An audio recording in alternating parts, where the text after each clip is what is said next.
Ready? So, Banksy, what's all the fuss about? You know, go back and do your history, do a bit of research and have a look at what he's done. Yeah, it's like, he was way past being a graffiti artist, even in the early 2000s. The guy was going out and doing exhibition drops. We were doing shows with 200 live rats in. Yeah, he was taking it to the man. Who else is gonna go and like go, oh yeah, I'll paint some cows, or who's gonna take a picture and put it in the Tate Modern? Like, most people don't even think like that, let alone be able to execute it. Because the thing is, it's fine having an idea, but if you can't pull it off, then it's useless. So, and that's where the rest of us came in, and like, we could go in and we could do what we wanted. Yeah, and no one was gonna touch us. I'm Steve Lazarides. You may not know who I am, but this is my story.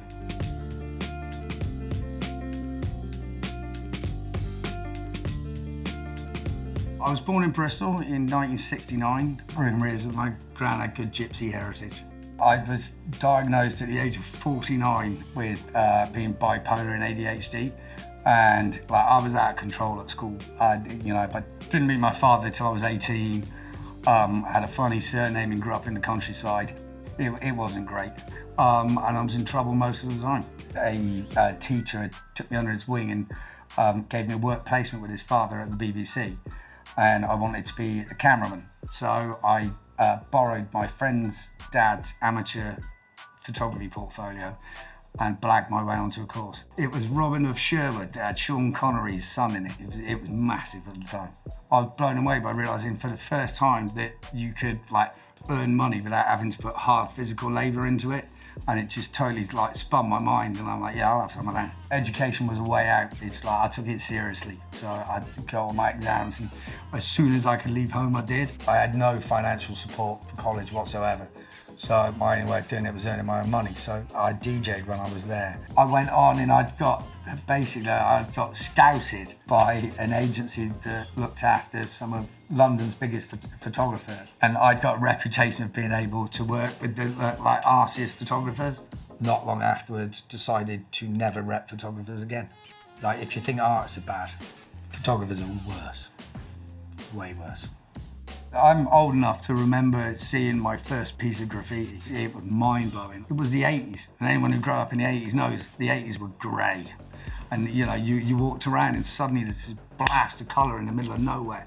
It's like, this is our artwork, this belongs to us. Like, you know, I didn't go to an art gallery or museum until I was in my 20s. And for me, this was stuff that spoke to me and everyone else. This was art that was designed for us. The love of both graffiti and photography stuck with my whole life. My partner at the time, she got bored of me coming home with like lumps knocked out of me from working, and had picked up a copy of a magazine called Sleaze Nation. She said, look, they've got graffiti on it, why don't you just go and see them? You like graffiti. And I worked for Sleaze Nation for maybe 6 or 7 years. The publishing director had taken on some advertising. We had to make a couple of like small magazines, one about Nottingham and one about Bristol. So we're having a meeting, like talking about what we were going to put in the mag and stuff. And then Flexi Lexi, that worked in accounts, who was a bit of a raver and had come from Nottingham, was talking about Banksy.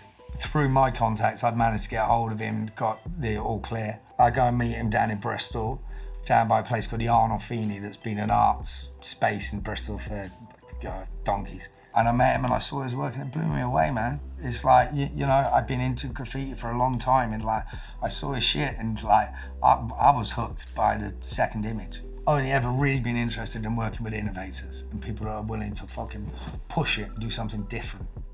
And he developed a system where he'd taken a political tool, because that's what it really is with the stencils.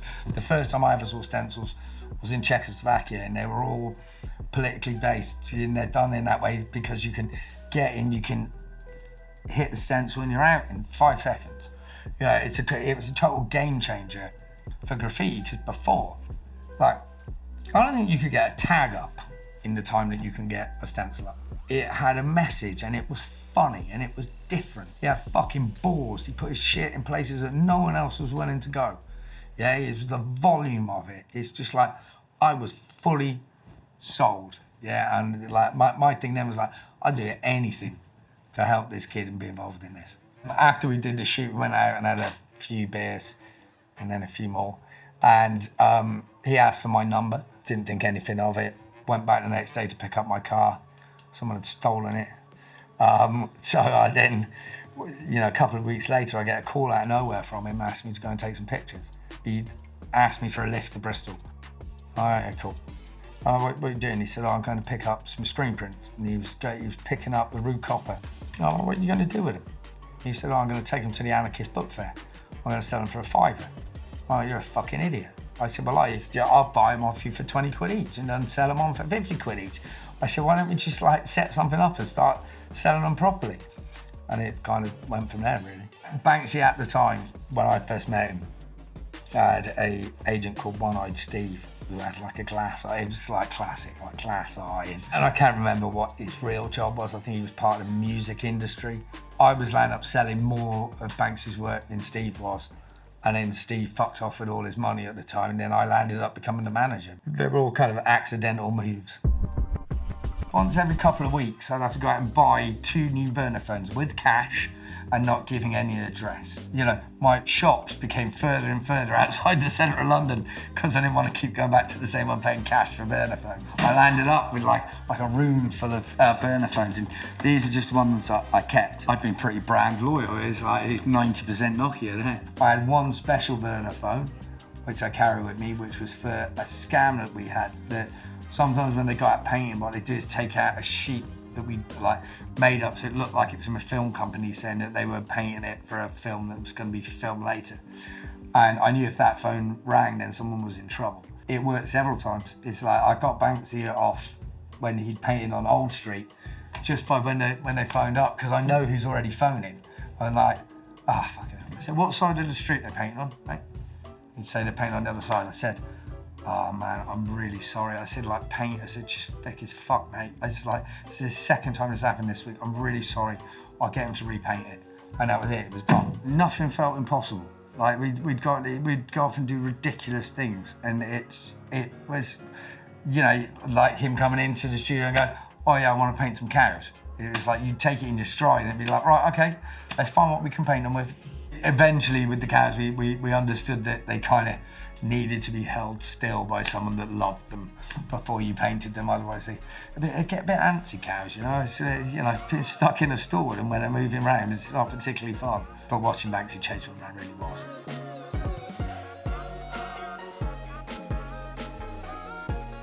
To highlight the madness of what was going on, maybe some you guys have seen pictures of some of these things, but how did it get to that? How did it get to that cow having paint on it? Because it ain't just as simple as someone rocking up and painting a cow.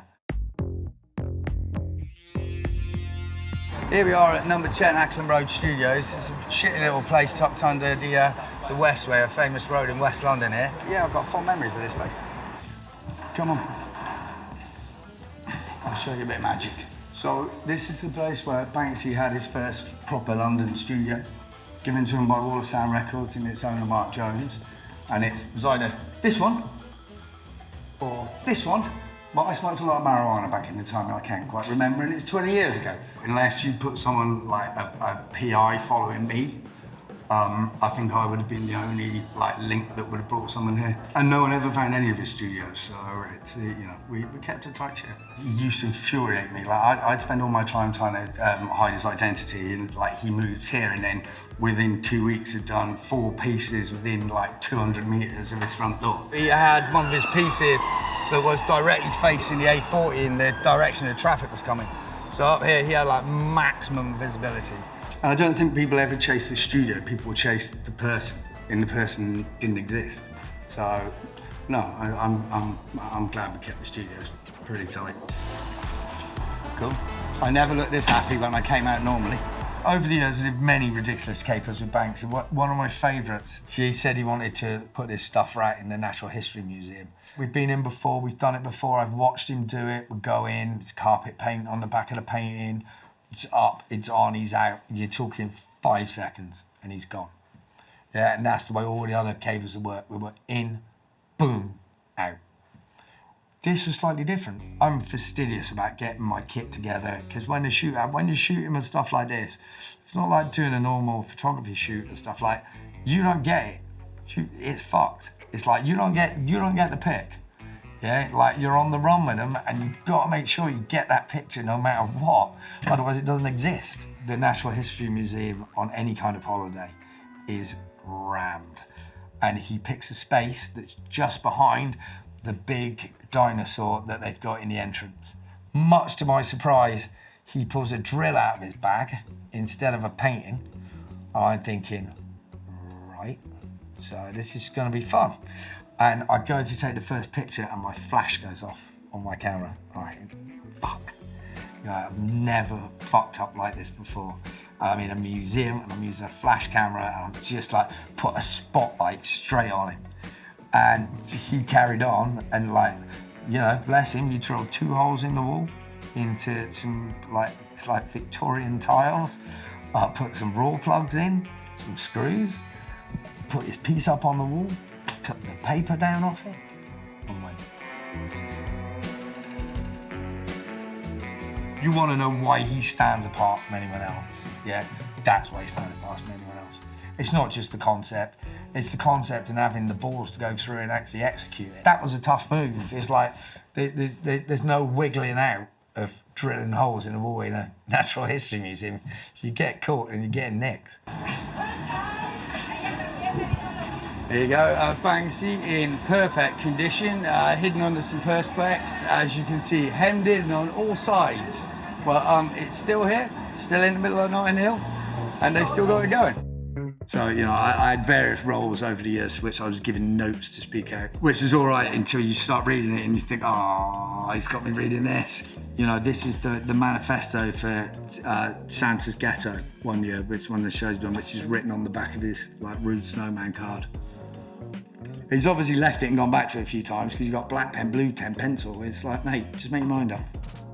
One day I came in, this was stuck on my computer screen with some gaffer tape just to make sure that I knew that he was angry.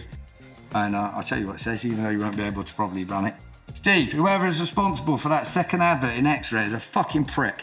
Why did I spend a day of my life on that advert to have it fucked up? The funny thing with me and Banksy, we never really like got on. If we were just like different like slices of life, man. Like he was a free party kid and I'm an old casual. I think we both recognised in each other we could have a great working relationship, and we did. And we were 2 semi-autonomous states. Banksy always said that you could write my knowledge of art on the back of a postage stamp, which is right.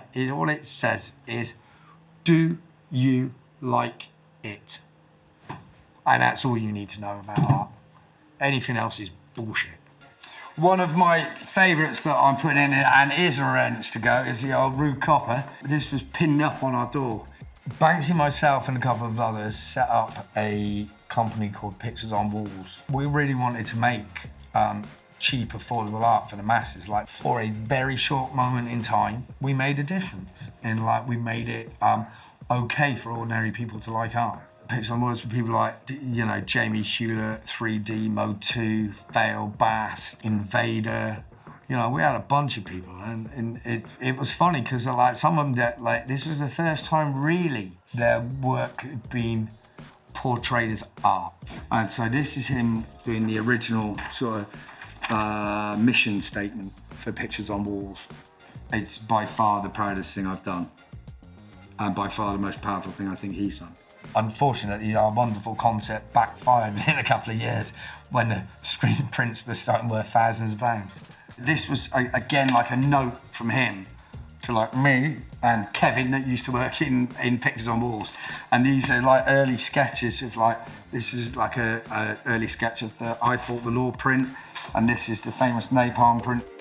Here and the studio down at Ackland Road are the places where really I shot the lion's share of the Banksy portraits. The reason I chose this is because he had a piece up on the top of the bridge which was like 2 children running away like in a school sign. Also the lighting's fucking great and it's got a great backdrop. It's a no-brainer. And Gorillas were based out of the Westbourne Studios.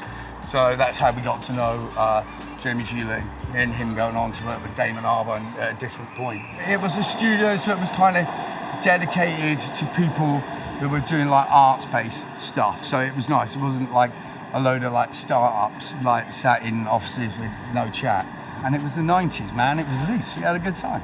I was just saying that everybody was hunting for him at the time. It was the, you know, it was relentless trying to keep him sort of out of the public, out of the public eye. From the first time I met him, the anonymity was a big thing. It started off as self-preservation in Bristol. He was rampant. He didn't want to get caught. He didn't want to go to jail. Fair enough.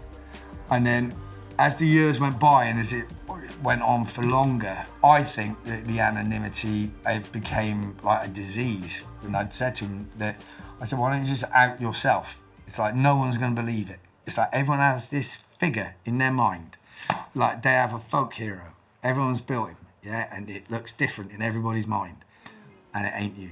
He's never really got to enjoy the fame that he got by, not going out places and everything else. So it was never a marketing tool. It became a marketing tool later on, but that's not how it started off. This was a printout that we had, I think that we'd made in the office for reasons I have no idea. This is personally one of my favourites. The original sketch for the paparazzi rat, and Banksy originally dropped this stencil outside of Sotheby's in a commentary on something I have no idea about, but he was angry.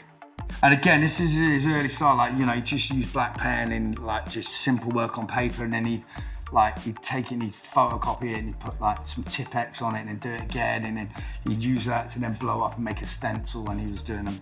I can date these ones really easily because this is we existed in a time before internet and stuff when we started. So Banksy used to make these flyers. You'd come in and he'd been down the photocopy shop, blowing them up to A3, doing 4 twist sheets so we can cut them up for flyers. He was too tight to get anyone else to do them, so we used to have to sit there and cut them up.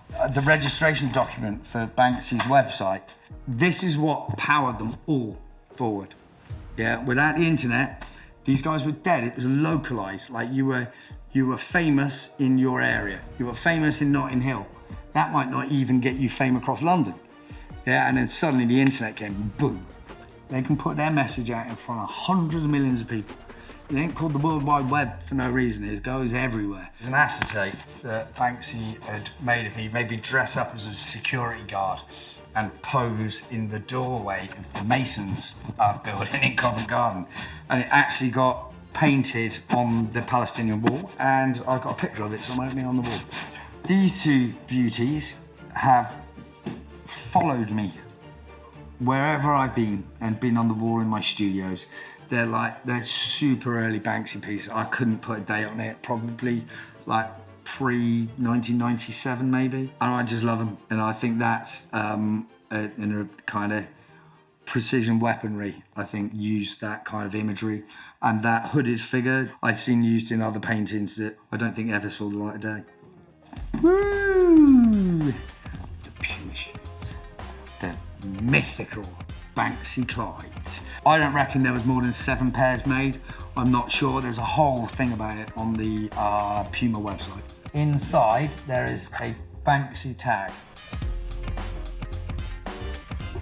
So this sketch I noticed when I pulled it down this morning for the first time seems to have something on the back. There we go. Oh, well, I've just realised. He's tried to improve the ad. This is his writing. This isn't the fucking ad. No. Do you know that? No, I thought it was just on the thing itself. Nothing was more prophetic than this piece, because he did land up winning. He's in charge, and it's strange how over the years the different images rise and fall in popularity. Because at the time when this came out, this was by far the most popular print, not the Girl in Blue. Yeah, because this was the print that everyone saw, because this was out on the street. We split up in 2008. Listen, I had a great time. So I had a decade with him, and I had the fucking best time of my life, and I've got the best stories of my life out of that period of my life. And I've got no regrets about it whatsoever. It had got to the stage where, there's a fair bit of money involved now. The painters were going for decent money. Me and him had different ideas about, how we'd fucking spend our own money. I also, at that point, had started representing a lot of other artists. So at that point, I had people like JR and Invader and everyone else, the Lazarides gallery had set up. I did an article for the Evening Standard about the new gallery opening, the journalist ran with the strapline that said, "The man who's banking on Banksy." And he saw that bit and went apocalyptic would be the best description. This one I only found yesterday or the day before, which was a note that Banksy sent to me and the staff, which is kind of how it worked with us, or from his side certainly. For the attention of all the staff at Lazing, from the artist Banksy. Hello people. Please excuse the group mail shot. I was just wanting to clear something up. It appears that some people working at Lazarides are still fielding inquiries on my behalf. I'm sure you mean well, but please understand that this is not necessary. Thanks for your understanding and cooperation with this. I wish you all the best in your continued endeavours to separate rich people from their money. Different ideas about life, I think, and it was time really for us to go our own ways. You know, as far as the art world's concerned, it's like I took an artist and a movement from being worth £250 a canvas to £4 or £5 million a canvas. That artist's biggest selling painting sold for £18.5 million. Yeah, we're known across the world. Yeah, where else is there to go? Right, now we're on to the housewife's favourite, the girl in bloom. It's like, you know, shown 1,000 times around the world. It was to do with the Red auction, and it was the Independent. And the Independent took and used the image for a free Syria campaign. And it went everywhere. And I think that was the moment that it got catapulted into like the general public's eye. Rumour is that that's his ex-bird. And like he painted it when because he was upset that she dumped him. It sounds about right to me. So there's a few stencils that are in this cell. This is, I think it's an absolute peach. It's like a really small monkey head. He used to go around, like they went all over the place. And again, it's just one of those things that it's got left in my car or I picked up from behind a bin.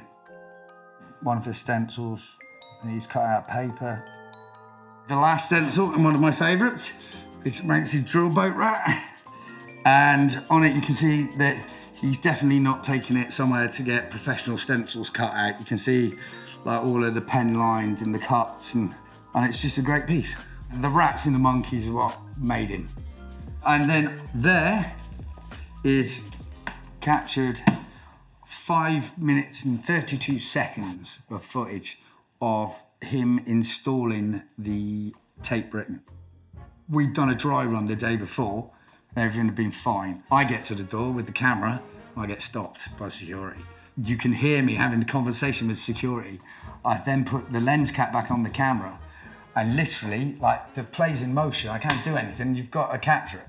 So I was walking with the video camera and I flicked the lens cap off and I filmed everything from my hip like this, with not really any idea whether he was in the shot or not. It goes through for him putting the piece on the wall and then it stops, but it's a fun piece of footage.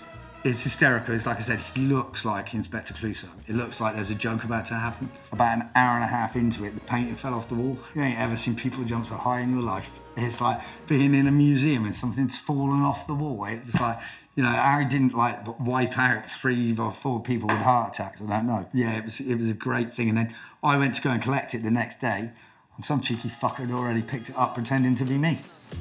You know, being Banksy's agent was a full-time job.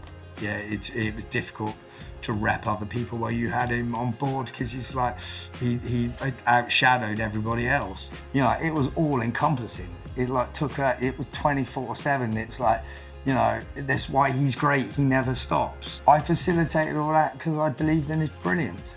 And you know, I still do. No matter what's happened, it doesn't change anything about the power of his work or how good it was. The footage of him doing that stunt, it's not just the fact that I got the footage of it, it's the fact that it's really the first stunt that he's done.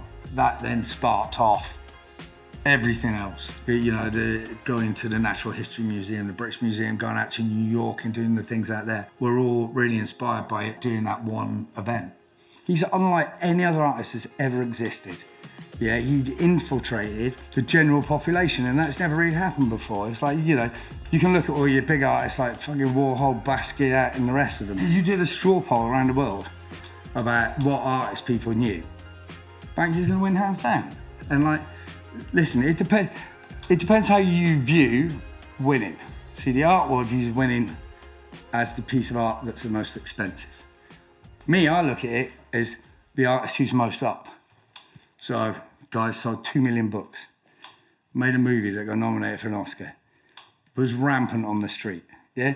You don't get any more up than him. Suddenly it was cool to be an artist. You know, for the first time, kids in the playground didn't get their heads kicked in because they wanted to be an artist. The flower thrower, really, for me, is my favourite piece. I think that encapsulates what we were about, or should have done. It's one of the earliest images of his. I remember seeing this. He did a painting called People Die Every Day. This was a big oil painting. And this rioter was in that image, and then the image got extrapolated and put down into this, and it's become one of his most famous images. Over the years, and at least like actively for the last decade, you know, I started compiling all the stuff I had together, and then there was various emails going back and forward, like trying to see if he wanted this as part of his legacy, because it is. And I said this to him early on, that certainly the photography collection is the only documentation of his early career. Sometimes when you were photographing, it would be incredibly frustrating, because like your job is under no circumstances leave without getting the picture. Because like the artist has gone through everything, they've done all of the preparation, they've landed the bit, yeah. You just need to do your shit, yeah. Doesn't matter whether you're in a tunnel or whether you're outside, there's no option, you've got to get that shot. This for me is the piece de resistance, and it's the hardest thing for me to let go of. I feel like I'm losing a limb. There's 250 rolls of film, like 10,000 shots. Some of them are in focus. That's like the whole story of him becoming an icon. Images follow the travels of him doing stunts and installing stuff in museums. There's a load of wonderful contact sheets in there. That is his early career, and it doesn't exist anywhere else. It's like, this was a really strange point in time where film cameras were on their way out, but digital cameras didn't exist. There were no phone cameras. There was, you know, the only way you got a shot was with film and a camera, and boom. So yeah, there's pictures of him at work, there's portraits, there's all sorts in there. It's, like I said, it's the early history of probably the world's best known artist.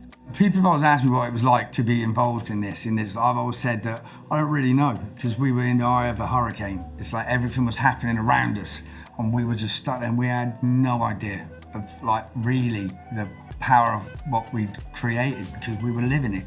You know, I'm ready for this to go. It's like, I'm not a man that ever looks at the past. It's like the past is the past, it's done. I decided to go with Julien's because I thought it was the best place for it. It resides in a strange place. He resides in a strange place. And like, you know, Julien's have got like a huge array of different items that they're selling. Yeah, that are all to do with, it's kind of like with pop culture. And this is what this is. It's part of popular culture, it's not fine art. I think my main input to the Banksy world, outside of the photography, I was a pit bull. Like, if we wanted to get something done, I went in like a fucking wrecking ball until we got what we wanted. That's how it worked. It was like everything was missions. It's like, you know, we'd go on a mission and you go until it was done. And it was done, it's like, boom, next, where are we going? Yeah, and it never stopped. It was like one thing after another. And, you know, I'm ballsy. If I want to get stuff done, then I'll get it done.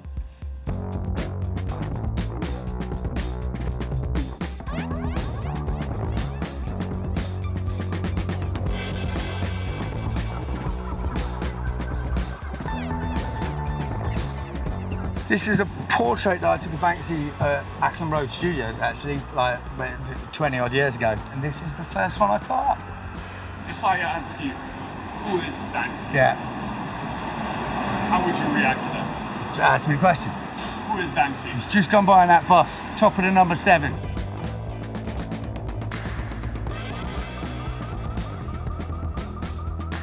What would you say to Banksy if he walked into the room right now?